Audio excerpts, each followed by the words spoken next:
माँ, हाँ? मैं खेत में पानी खोल कर आता हूँ।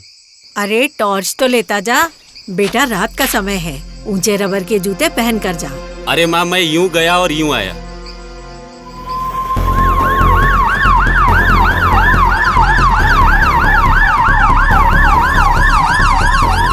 चलो चलो जल्दी चलो, पहुंच गए, आंखें खुली रखो।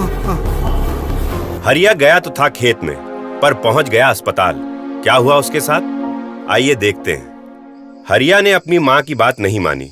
वो खेत में बिना टॉर्च, बिना दस्ताने और जूतों के सिर्फ चप्पल पहन के चला गया। रात के अंधेरे में सांप पर पैर पड़ गया होगा और सांप ने अपने बचाव में उसे काट लिया। शुक्र है कि राकेश और उसका एक दोस्त जो हरिया के ही गांव में रहते हैं, वहीं से अपनी बाइक से जा रहे थे। अरे कोई बचाओ! अरे कोई बचाओ! सांप ने काट लिया है मुझे। अरे हरिया, क्या हुआ?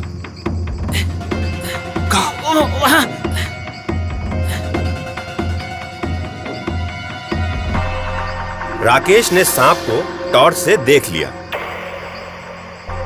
राकेश ने देखा कि सांप अभी भी वहीं है और अपने जाने का रास्ता खोज रहा है। तभी राकेश हरिया को वहां से दूर ले गया ताकि सांप हरिया को दोबारा न काट सके। आराम से चलो चलो, जल्दी जल्दी संभालिए, आराम से, संभाल। अरे ये हरिया को क्या हुआ? अरे क्या हो गया है? ये चप्पल निकाल दो। निकाल के यहाँ कोई कपड़े से सांप की काटी हुई जगह को बांध दो। आप लोग पीछे आप लोग, इसका बेल्ट भी निकालना पड़ेगा। राकेश भैया, जख्म को ब्लेड से काट दो ताकि सांप का जहर शरीर से बाहर निकल जाए। अरे राकेश, खून चूसकर सांप का जहर बाहर निकालने की कोशिश करो।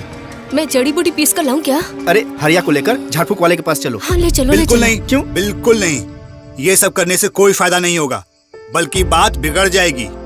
सांप काटने का इलाज सिर्फ अस्पताल में ही हो सकता है। हमें इस वक्त हरिया को सिर्फ अस्पताल लेकर जाना चाहिए। आप एम्बुलेंस बुलाइए। हाँ ठीक है। फोन करो।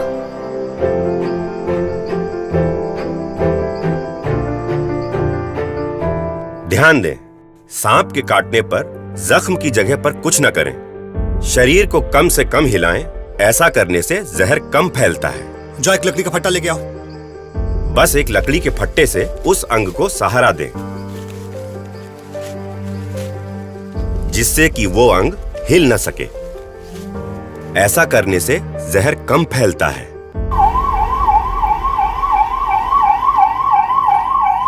राकेश ने बिल्कुल सही किया। लोगों की बात नहीं मानी और हरिया को अस्पताल ले आए।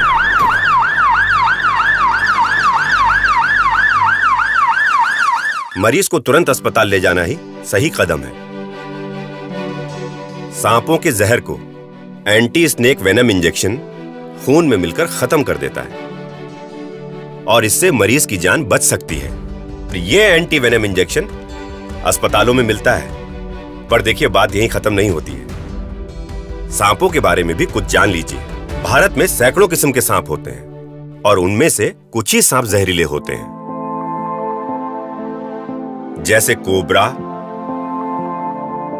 ग्रेट,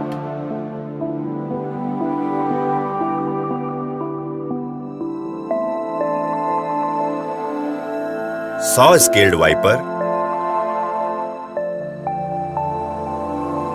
रसल्स वाइपर इत्यादि। हम सभी को ध्यान देना है कि सांप से हमारा सामना कम से कम हो। और इसके लिए क्या क्या सावधानियां हमें रखनी है, आइए देखते हैं। सांप चूहों के पीछे पीछे अक्सर घर में आ जाते हैं, इसीलिए चूहों के घर में घुसने के रास्ते बंद करें और बिल को तुरंत भर दें। इसी तरह मुर्गे मुर्गियों को घर से दूरी पर रखें।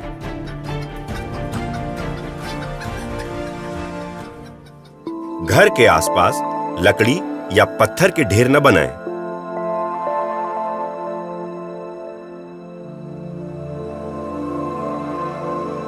ढेर हैं तो वहां सावधानी से जाएं।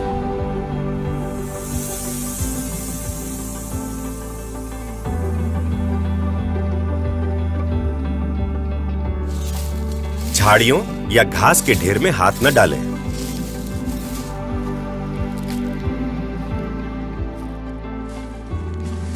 रास्तों से पत्ते हटाएं और उन्हें साफ रखें। बरसात और बाढ़ आने पर सांप अपने बिल से बाहर निकल आते हैं। सावधान रहें।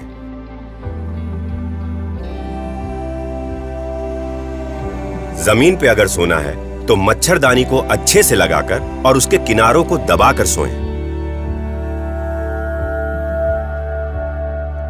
ट्रेकिंग करते वक्त ऊंचे जूते पहने। सावधानी से देखते हुए पत्थरों पर ही चलें, क्योंकि पत्थरों के बीच में सांप छिपे हो सकते हैं। दिन हो या रात अपने खेत में दस्ताने और ऊंचे जूते यानी बूट्स पहनकर ही जाएं।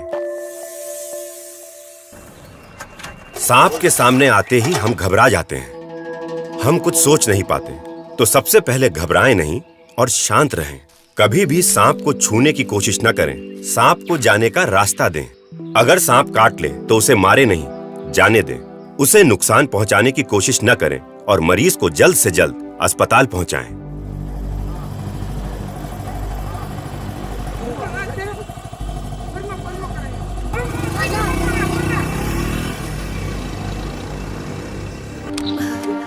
डॉक्टर साहब, हमारा हरिया ठीक तो हो जाएगा ना? हरिया तो कैसा है, बताइए ना डॉक्टर साहब। अरे बिल्कुल ठीक हो जाएगा माता जी। बस बस। अस्पताल में सांप के जहर का इलाज होता है। मेरा बेटा बच गया। और माता जी, आज के बाद ना ये टॉर्च और गमबूट्स यानी कि रबर के ऊंचे वाले जूते पहनकर ही खेत में जाएगा। क्यों हरिया? जी।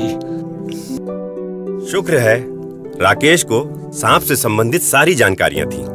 उसी की सूझबूझ की वजह से आज हरिया हमारे बीच बैठकर मुस्कुरा रहा है। तो आज की कहानी के नायक हैं राकेश। आप भी सांप से संबंधित इन जानकारियों को लोगों तक पहुंचाएं और ऐसी ही किसी कहानी के हीरो बन जाएं।